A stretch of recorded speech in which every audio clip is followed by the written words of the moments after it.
Hi guys, welcome back to my channel. Welcome back to Devdip's vlog. জানি গলার short একটু আলাদা আলাদা লাগছে, ভীষণ ঠান্ডা লেগেছে এই জন্য। তো আজকের ব্লগটা হচ্ছে আমি আজকে সকালবেলা উঠে রান্না করেছিলাম, মানে অনেক দিন পর নিজের হাতেই রান্না করেছিলাম বলতে পারো। মাকে বললাম যে ঠিক আছে আজকে দিনটা তুমি রেস্ট করো, আমি আজকে চিকেন বানাবো। তো চিকেন কিনে এনেছিলাম, তো মা বলেছে চিকেনটা একটুখানি ভেজে নিতে। তো একটু ভাজা চিকেন যদিও আমরা খাই না, কিন্তু মা বলেছে আজকে চিকেনটা একটু বেশি আছে, তো চিকেনটা একটু ভেজে নে। যাই হোক, রান্নার ভিডিওটা তোমাদের কাছে আনতে আমি কীভাবে রান্না করেছিলাম তাই তোমাদের একটু অল্প অল্প ব্লগে ওর দিকে দেখাচ্ছি। তো বেশ মশলা টশলা মা মোটামুটি করেই রেখেছিলো, আমি শুধু রান্নাটা করেছি। ঘুম থেকে উঠে আমি শুধু রান্নাটা করেছি। তো আমি চিকেন করলাম, আর হচ্ছে মায়ের জন্য, মা যেহেতু চিকেন খায় না তাই জন্য মায়ের জন্য আমি ব্রকলি করেছিলাম। তো অনেক দিন ধরে ব্রকলি ছিল, ব্রকলি খেতে কিন্তু আমি যাই বলো তাই বলো খুব ভালো লাগে। অনেকের বলে যে ভালো লাগে না বা কিছু, কিন্তু ব্রকলি খেতে আমার ভীষণ ভালো লাগে। তো এই যে ব্রকলি শুধু তো আবার খাওয়া যাবে না, তাই জন্য মা একটুখানি আলু আর বেগুন দিয়ে দিয়েছিল। তো যাই হোক, ব্রকলি আমার পছন্দের হলেও আমি এটা খেতে পারবো না, কারণ হচ্ছে আমার বেগুনের অ্যালার্জি। তো মা যেহেতু চিকেনটা খায় না, তো মা বলছিল আমি নিজে রান্না করবো। আমারটা আমি বললাম কেন, আমি যদি আমার নিজের রান্নাটা আমি একা হাতে করতে পারি তাহলে তোমারটাও আমি করতে পারবো। হাই, তো আজকে সকাল থেকে আমি রান্নাবান্না করেছি রবিবার দিনে। আজকে আমি নিজের হাতে চিকেন রান্না করেছি, মারার জন্য ব্রকলি রান্না করেছি। তো রান্নাবান্না করার পর আমি রেডি হয়েছি, একটু বেরোতে হবে। তো আমার ছেনির অন্নপ্রাশন সামনে, তো ছেনির জন্য একটা গিফট কিনতে হবে, যেহেতু একদিনই ছুটি পাই সেই জন্য আমাকে এখন যাচ্ছি, বেরোতে হবে ছেনির জন্য একটা গিফট কিনতে। কি গিফট কিনতে সেটা তোমাকে আমি নিশ্চয়ই জানাবো। আর এখনও পর্যন্ত আমি খাইনি, কারণ সন্ধ্যাবেলা আবার বেরোতে হবে, আর একটা জিনিস কিনবো, সেটাও তোমাদের সাথে শেয়ার করবো। সেটা আমার মায়ের অনেক দিনের ইচ্ছে, সেটা পূরণ করবো। তো চেনের জন্য আমি চলে এসেছিলাম একটা সোনার চেন কিনতে। যেদিন কিনতে গেছিলাম সেদিন মানে চলছিল হচ্ছে ৬২,০০০ টাকা সামথিং। তো আমি প্রথম দিন দেখে গেছিলাম সেদিন ৬০,০০০। ২ দিন ৩ দিন জাস্ট পরে গেছি, মানে সোনার দোকান দাম এখন মানে লিটারেলি বাড়ছে। তো যাই হোক, ওই চেনটাই পছন্দ করে চেনের জন্য নেওয়া হলো। তো চেনের জন্য দুপুরের দিকে বেরিয়ে আমি কিনে নিয়ে এসেছিলাম। আর দেখো, প্রথমে আমি একটু ব্রকলি দিয়ে কাটছি, মা একটু বেগুনটা বেছে সাইড করে দিয়ে আমাকে ব্রকলি আর আলুগুলোই দিয়েছে।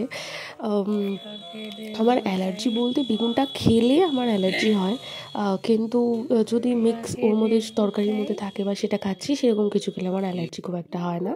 কিন্তু যদি আমি পুরো বেগুনটা খাই তাহলে আমার খুবই অ্যালার্জি হয়, মানে বেগুন খেলেই আমার অ্যালার্জি এরকম। কিন্তু তার সঙ্গে তরকারি মেশানো থাকলে, কোনো অন্যান্য তরকারিগুলো খেলে আমার কোনো অসুবিধা হয় না। তো এই যে আমি নিজের হাতে চিকেন খেয়েছি, নিজের হাতে রান্না করে খাওয়ার একটা আলাদা। তো আমার যেটা মনে হয়, নিজের হাতে রান্না করলে না ঠিকঠাক মতন টেস্টটা বোঝা যায় না, অন্যেরা খেলে তখন বলে, তখন হয়তো নিজের মুখে হঠাৎ করে একটা জিভের স্বাদ আসে, হ্যাঁ ঠিকই তো বলেছে, এটা। তো মা যেহেতু খায় না, সেহেতু আর কিছু করার ছিল না। তো আরেকজনকে আমি নিমন্ত্রণ করে খাইয়েছিলাম, তো সে আমাকে বলাতে আমি বুঝেছিলাম আচ্ছা রান্নাটা এরকম হয়েছে। আর রান্নাটা মোটামুটি ঠিকই হয়েছিল, আমি এটাই ফিডব্যাক পেয়েছিলাম, তবে ঝালটা একটু কম হয়েছিল। তো আমাকে সে সাজেস্ট করলো, তুই যদি রান্নায় রঙ আনতে চাস তো কাশ্মীরি লঙ্কারগুলো ইউজ কর। তো চিনির জন্য কেকটা তো কেনা হয়েই গেছে, এবারে বেরোবো। যেটা হচ্ছে মায়ের অনেক দিনে একটা শখ ছিল যে জিনিসটা কেনার, তো সেটা আজকে কিনতে যাব। আজকে সকাল থেকে উঠে প্রায় রান্নাবান্নাটা আমি করেছি, খুব ইচ্ছে হলো যে আমি রান্নাবান্নাটা করবো, তাই জন্য চিকেন করেছি। চিকেনটা আমি যখন খেলাম, মানে আমি জানি না নিজের হাতে রান্না করলে স্বাদ পাওয়া যায় কি না, যাই হোক যারা খাবে তারা বলতে পারবে যে আমি ঠিকঠাক রান্না করেছি কিনা। আর যেহেতু মা চিকেন খায় না, সেহেতু মায়ের জন্য আমি আজকে ব্রকলি রান্না করেছিলাম। তো মা বলে একটু মাখো মাখো করতো, তো ব্রকলিটা আমি খেলাম, যে ব্রকলিটা একটু ঝাল হয়ে গেছে বেশি। তো যাই হোক, আমি কিন্তু চিনি দুবার দিয়েছিলাম, বাট মায়ের সুগার বলে আমি তরকারিতে বেশি চিনি দিইনি, একটু ঝাল হয়ে গেছে।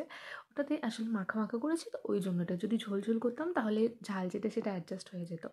যাই হোক, মা বলছে আমার একটু সর্দি জ্বর ঠান্ডা ঠান্ডা, তার মুখে ব্রকলিটা বেশ ভালোই লেগেছে, তো সত্যি ভালো লেগেছে। তো এভাবে আজকে দিনটা কাটলো। আমার ছানাপোনারা এখানেই থাকে আমার বিছানায়। তো দেখতে পাচ্ছ বড় টেডিটা, এটা আমি কিনেছিলাম ক্লাস 11-এ। বড় টেডিটা এতদিন একটা বড় প্লাস্টিকে বাঁধা থাকতো, কারণ ধুলো ময়লাতে যাতে নষ্ট না হয়ে যায়। তো ফাইনালি আজকে দেখলাম মা এনাকে মুক্ত করে দিয়েছেন, আর এত বছর পর প্লাস্টিকটাকে ফেলেই দিয়েছে। মা বলেছে এরকমভাবেই থাকবে, ধুলো পড়লেও কিছু করার নেই। আর বাদবাকি ছানাপোনা এখানে আরেকজন ছানা আছে, সে ওই ঘরে আছে। তো আমি দুপুরবেলা যেটা তোমাদেরকে বলছিলাম একটা জিনিস কিনতে যাবো, তারপর আমি ঘুমিয়েই পড়েছি। করেছিলাম, এখন 6:30 পৌনে 7টা বেজে গেছে। তো মা সন্ধে টন্ধেও দিয়ে নিয়েছে। আর শীতকালে দুপুরে ঘুমালে না আর ঘুমতে ঘুরতে যেতে ইচ্ছা করে না। তো যাই হোক, যে জিনিসটা কিনবো সেটা হচ্ছে গিজার। আর তোমরা তো অনেকেই বলতে পারো যে শীত তো চলেই গেছে, এখনও গিজার কি? তো অ্যাকচুয়ালি শীতকালটা এতটাই মানে ব্যস্ত, প্রত্যেক মাসে কিছু না কিছু থাকতে আর হয়েই উঠে পারেনি। মানে সবাই বলে না সব কিছুর জন্য একটা সময়, তো সময়টাই করে উঠতে পারেনি। তো অনেক দিনে মা অনেকদিন ধরে বলছে গিজার গিজার। আর গরম জলটা আমাদের সারা বছরই প্রায় ইউজ হয়, স্নান করার জন্য না হলে মায়ের কাচাকুচির জন্য ইউজ হয়। তো তাই জন্য গিজার কিনে এসেছিলাম আমার। তারপরে ঘুরে ঘুরে একটা জিনিস কিনতে আসলে তো অন্য জিনিস দেখাই হয়। আর একটা মায়ের প্ল্যান আছে যে ওয়াশিং মেশিন নেওয়ার। তো তাই জন্য একটু ওয়াশিং মেশিনও দেখে নিচ্ছিলাম যে ফুল অটোমেটিকগুলো কীরকম কী আছে বা কত প্রাইস হতে পারে। তো সেগুলো একটুখানি দেখে নিচ্ছিলাম, কারণ এরপরে একটা ওয়াশিং মেশিন মাকে আমি দেবো। তো ওই নিচের ইনকামে যখন মাকে কিছু কিনে দেওয়া হয় সেটার আনন্দটা একটা আলাদা। তো সেই জন্যই মায়ের প্রচণ্ড আনন্দ ছিল, সাথে আমারও। আবার এই ফ্রিজটা ঘুরতে ঘুরতে দেখতে হয় রে, ফ্রিজটা এত সুন্দর লিখেছে মানে উপরে ডেটা, কিন্তু মায়ের ইচ্ছে হচ্ছে ডবল ডোর। অলরেডি একটা সিঙ্গেল ডোরের ফ্রিজ আছে, তো মা বলছে ওই ফ্রিজটা এক্সচেঞ্জ করে একটা ডবল ডোরের ফ্রিজ নেব। ঠিক আছে, মা মানে মাকে কোথাও একটা আনতে পারলেই হলো, একটার পর একটা মায়ের ইচ্ছে। তো সেই জন্য একটু ফ্রিজগুলো ঘুরে ঘুরে দেখছিলাম। এই যে ফাইনালি আমার মায়ের ইচ্ছে পূরণ হয়েছে, গিজার লেগে গেছে বাথরুমে। প্লাম্বার টাম্বার ডেকে এনে বা ইনস্টলেশনটা ফ্রি ছিল।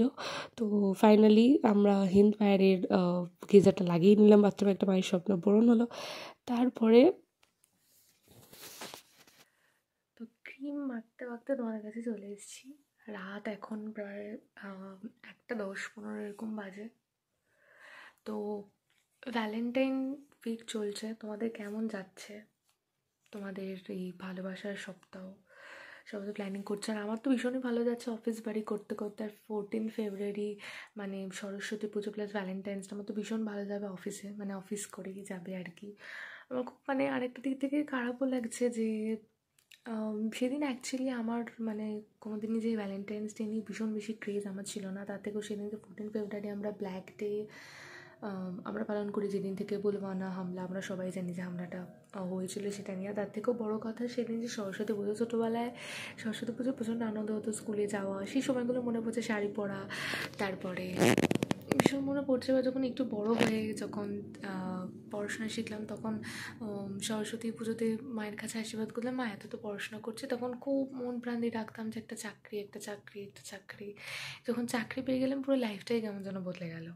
মানে সেই আনন্দটা সমস্ত পুজোতে যে আনন্দ, সমস্ত অকেশনে আনন্দটা, তখন চাকরি করতাম না, পড়াশোনা করতাম, একটা আনন্দ, সেই আনন্দগুলো উপভোগ করতে পারতাম। এখন চাকরি হয়ে যাওয়ার পর যখন মা সরস্বতী একটা চাকরি দিল, তখন সেই সমস্ত আনন্দ চলে গেল। এমনকি মা সরস্বতী পুজোতেও আমি প্রথমবার আমার ঘরে পুজো হবে, যেহেতু আমাদের পুজোর এবছরে প্ল্যান ছিল না, কারণ পুজোটা হচ্ছে বিল্ডিংয়ে একসাথে করবে মা বলেছিল। কিন্তু মা এনিহাও মা বললো যে আমাদের যে মূর্তিটা, মা সরস্বতী মূর্তিটা, সেটা হচ্ছে প্রায় 2 বছর আগেকার, যেহেতু 1 বছর পুজো হয়নি কারণ আমার ঠাম্মা মারা যেতে অসুখে আমরা পুজো করিনি।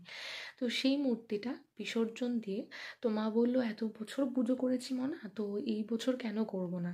তো মা একদম মনের শান্তির জন্য মা মূর্তি আনবে, বাজার টাজার আমি এগিয়ে দেবো, মূর্তি এনেই পুজো হবে একদম ছোট্ট করে। প্রত্যেক বছর যেরকম আমার বাড়িতে খুব বড় করে সরস্বতী পুজো হতো, সবাইকে নেমন্তন্ন করা, খিচুড়ি রান্না হতো, তারপর আমাদের গোটা সিদ্ধ, তারপরে টক যেরকম থাকে সেইগুলো রান্না হতো। সেগুলো এবারে কিছু হবে না, কিচ্ছু না, জাস্ট পুজোটা করতে হয়, একটা মূর্তি আনলে মূর্তির মধ্যে প্রাণ প্রতিষ্ঠা করতে হয়, সেটাই হবে শুধু। আর সেই জন্যই ছোট্ট করে একদম পুজো করা। তো সকালবেলা আমি মোটামুটি গুছিয়ে দিই, তারপর অফিস চলে যাব, কারণ আমি অফিস ছুটি করতে পারবো না, কারণ মার্চ মাসে আমার অনেকটা ছুটি আছে, এই জন্য এখন ছুটি করতে পারবো না। এই জন্য তো সরস্বতী পুজো আগে চাইতাম যে একটা চাকরি হয়ে গেল, পুরো লাইফটা বদলে গেল, লাইফের কিছুই থাকলো না বলতে গেলে। ছুটি চাটাই, মা সরস্বতী পুজোতে মা সরস্বতীর পুজো হবে বাড়িতে, অথচ আমি বাড়ি থাকবো না। মনটা প্রচণ্ড খারাপ, বলতে প্রচণ্ড খারাপ। আমিও তো এক্সপ্রেস করছি না, মায়ের সামনে এক্সপ্রেস করছি না, কারণ আমি যদি মন খারাপ এক্সপ্রেস করি মায়ের মনটা খারাপ হয়ে যাবে। তো কিছু করার নেই, এটাই মেনে নিতে হবে। তো এই জন্যই তো চলো আজকে ব্লগটা তাহলে এখানেই শেষ করছি। তোমাদের কেমন লাগে আমার ব্লগটা সেটা তোমরা নিশ্চয়ই জানিও। আর আমার চ্যানেলটায় সাবস্ক্রাইব করে দিও, যারা ফেসবুক পেজ থেকে দেখতে পাচ্ছ তারা ফেসবুক পেজটাকে ফলো করে দিও। তো আজকের মতন টাটা অ্যান্ড গুড নাইট।